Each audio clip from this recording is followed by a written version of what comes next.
अच्युत अष्टकम का चौथा श्लोक। कृष्ण गोविंद हे राम नारायण।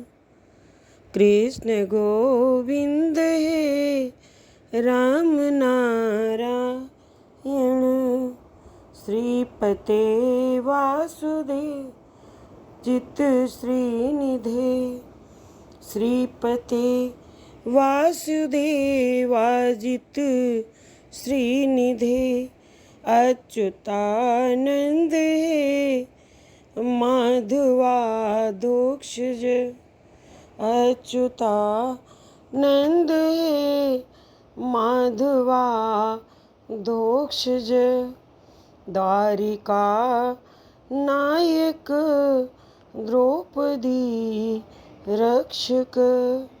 द्वारिका नायक द्रौपदी रक्षक। अच्युतं केशवं कृष्ण दामोदर।